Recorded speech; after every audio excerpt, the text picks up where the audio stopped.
Hi, I'm Ahmed Bhula, and this is SEO in 2024 Additional Insights.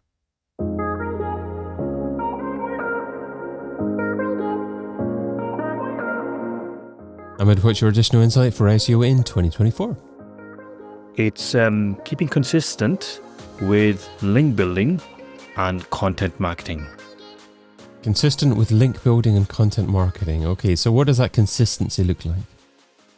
We all know the foundations of SEO is link building. You have on-page SEO, you have content marketing. Link building is something which all your competitors are doing.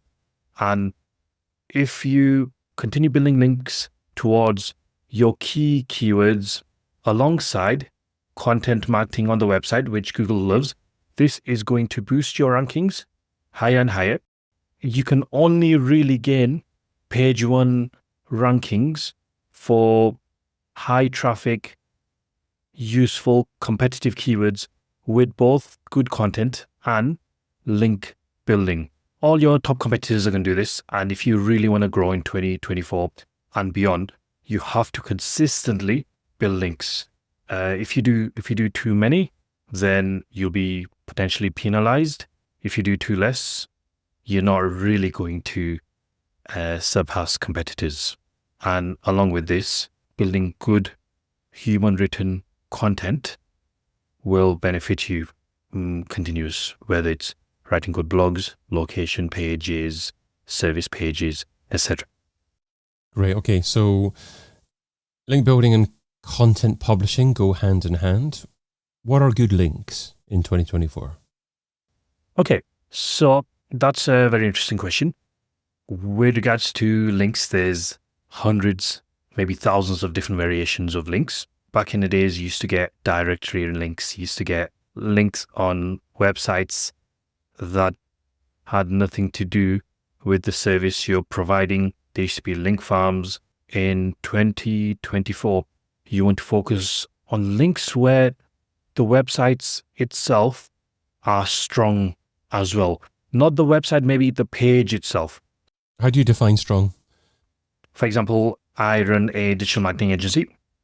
And if I had a link from Brighton SEO, for example, right? They have a strong website meaning they also have lots of good links. You can use tools like Ahrefs for looking at their domain authority. If the domain authority is quite high, if the page authority is quite high. Well, what's a score that is quite high? That depends on the nature of the industry. So for some industries, if it's less competitive, scores of 20, 30, 40 will do the trick for you. For more competitive industries, such as I mentioned fashion, mentioned even SEO or watches, etc., you might want domain authorities of 60, 70, 80. However, you can't only gain high quality links. You have to have some low quality links as well.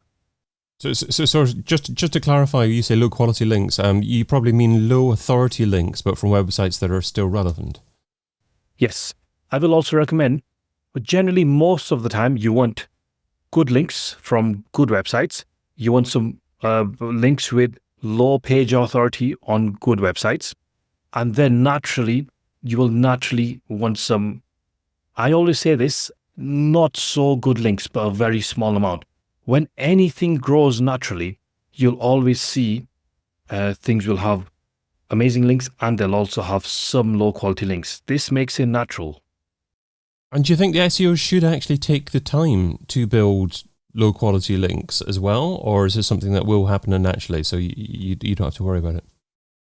So it will happen naturally. But if you really want to rush the rankings a little bit, meaning not waiting a year, waiting 18 months, you could potentially build a few low quality links.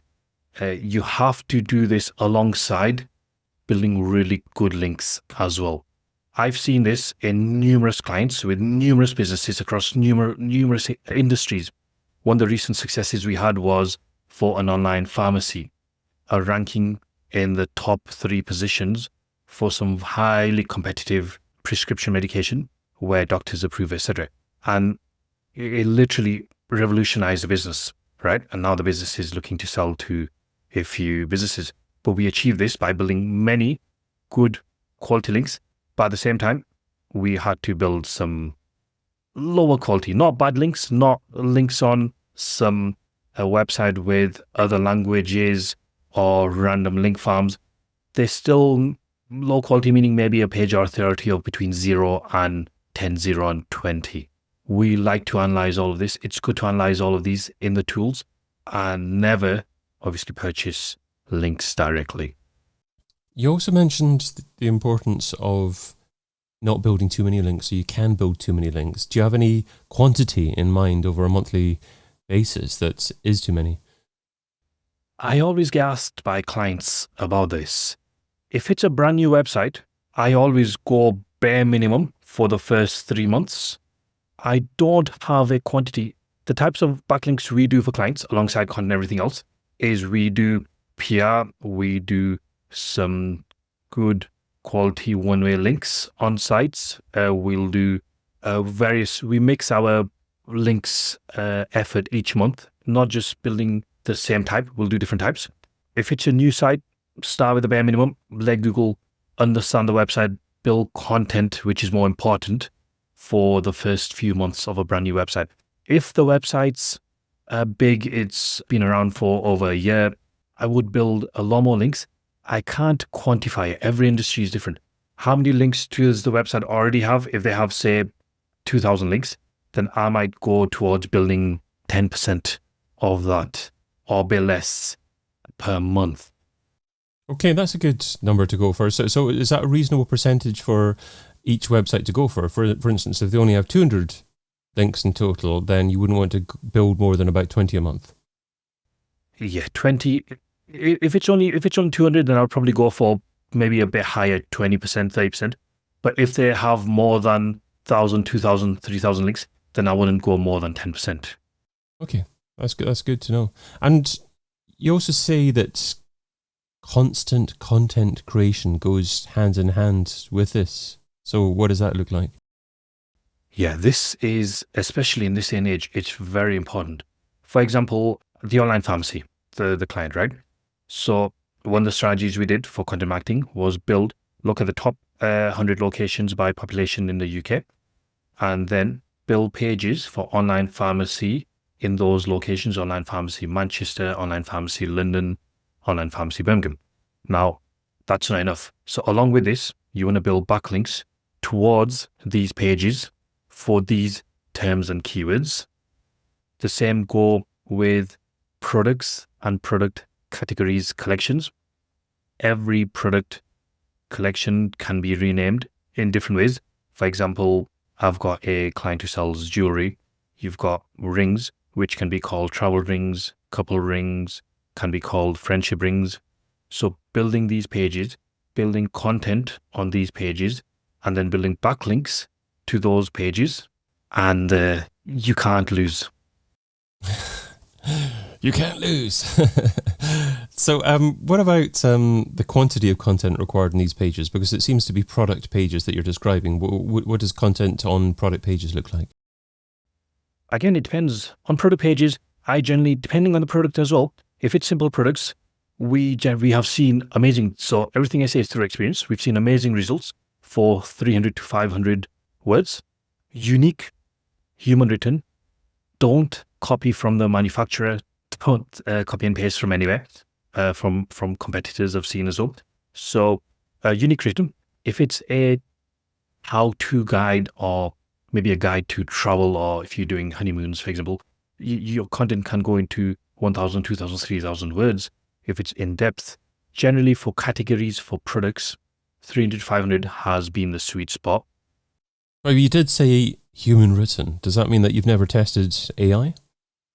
We have tested AI. So in this industry, I like to test everything. So I have another site, which is a printing site, which I don't use. So I use that as my experimental site for all the tools and everything we do.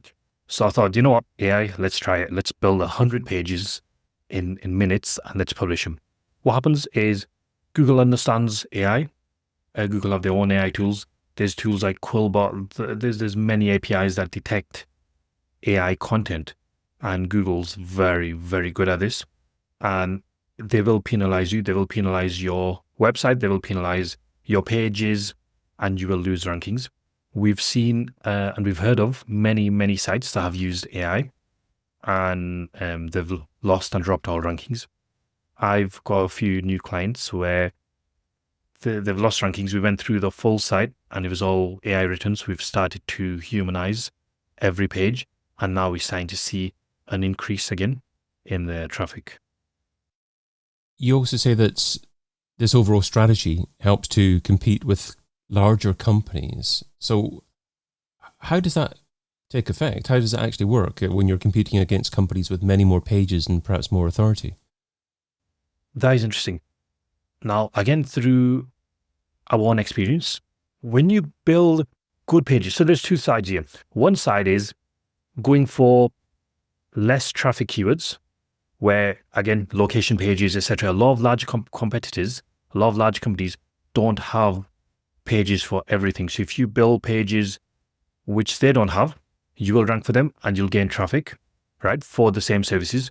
However, where I've seen, so we've got an online fashion brand we're working with. We build pages, we build categories, we build content, and we build backlinks. And Google likes this. The website's clean, the website's optimized, and within 3 to 6 months, we were ranking above on page one for many, many competitors. This could be due to the consistency of content with backlinks to the internal pages. Many larger sites don't focus on link building to internal pages. They can't. They have thousands and thousands of pages. Where does the effort go? You can't build so many links to everything. When you're direct on your link building to the pages you're creating on a brand new site, we've surpassed numerous competitors. We're not talking for the very high competitive keywords such as maxi dresses, blue dresses, red dresses, maybe slightly just under those, the next set of keywords. We've seen page one, we've surpassed numerous competitors for brand new sites, and then we can focus on the more competitive. Building backlinks to content as you're creating content is a cheat code. And one other thing that I've heard you mention is that Google updates, when they come, can actually benefit rankings. How does that work? So I noticed this with one of my sites. I suddenly saw a surge of ranking increases. I'm thinking, wow, what's happened? But then I saw all the updates in all the SEOs talking about Google updates where content has been hit in AI content. But all the content we wrote were human written. This was content written a couple of years ago.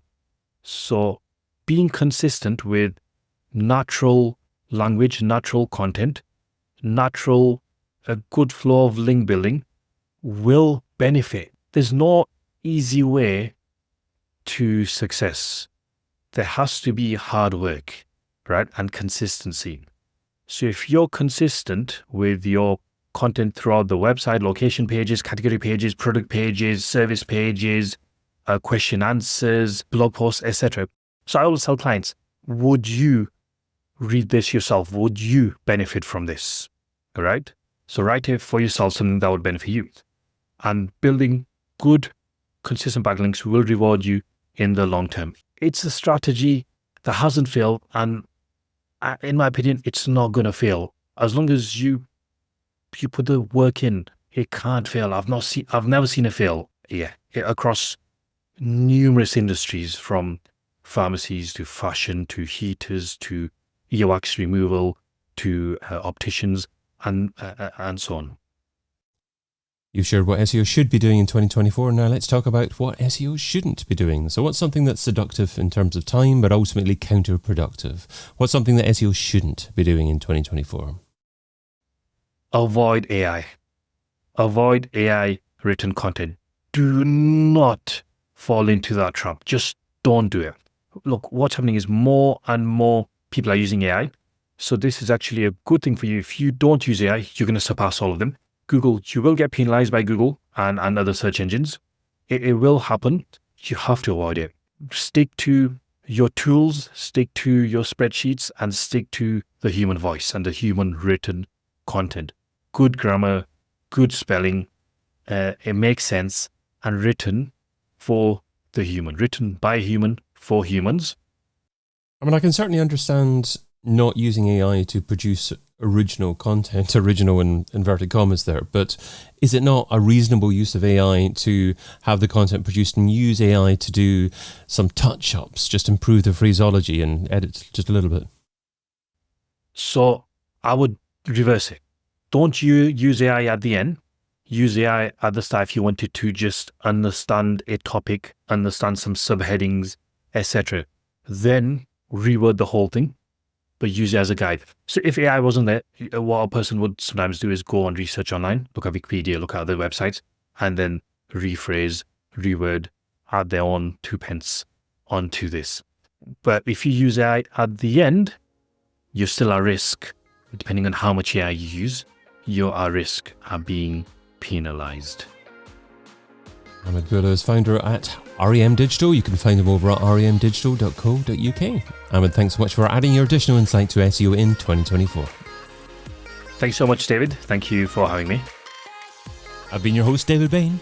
You've been listening to an episode of SEO in 2024 Additional Insights, a Majestic series that complements the original SEO in 2024 podcast, video series, and book. Find out more at seoin2024.com.